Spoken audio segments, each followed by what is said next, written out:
What's up? Good morning guys. So ayan, for today's video is naglalakad ako.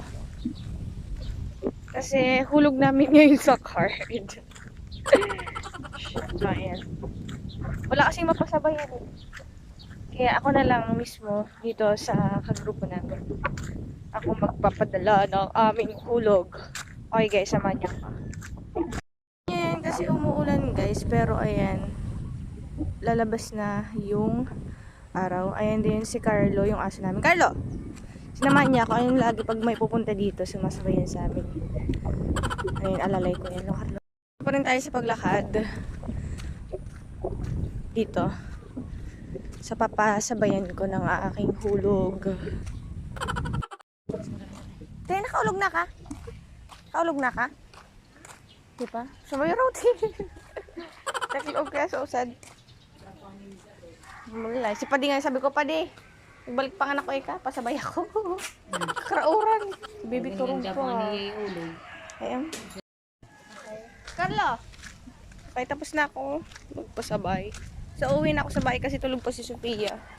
Iniwan ko lang siya kay mother. And sa bahay na yun. Sabay na ko. Carlo! Si Carlo ang lagi kong alalay. Carlo! Nakita niyo naman yun guys. Ayun na, ayan, ulan na yan. Kaya bibilisan na natin. Wala tayo guys. Mababasa tayo. Yung alalay ko. Asa na si Carlo? Si Carlo! Carlo, wag mo akong iwan. Nauna na siya sa bahay. Di ko na siya nakikita.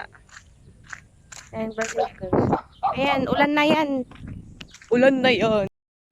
Dadaanan ko papunta sa bahay. Bye. Tapos doon pa yung bahay namin. Doon pa. So ay napapansin niyo, nagsisimula na yung ambon. Lang yung aking hair na pink. Dami nakakapansin. Yung hair ko lang yung maganda, hindi ako siya. Sisimula na siya. Yan na yung ulan. Ambon na may.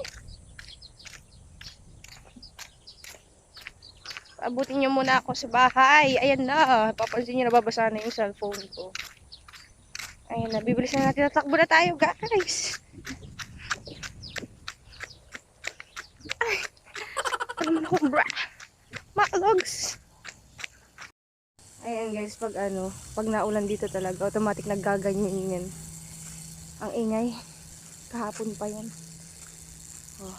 Kaya nagtatanong yung asawa ko kung bakit maingay daw. Ano ba daw? Sabi ko sa tower yan. Ito na.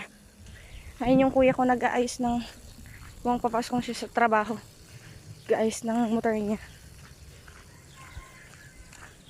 May malapit tayo sa bahay. Ito na.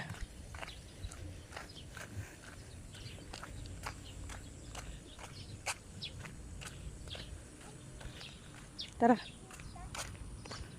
Talaga ko. Dito na tayo guys. Ay, ang dami mga kasampay. Titignan natin si Sophia. Ay, nakasarado. Diyan sa loob sila mama.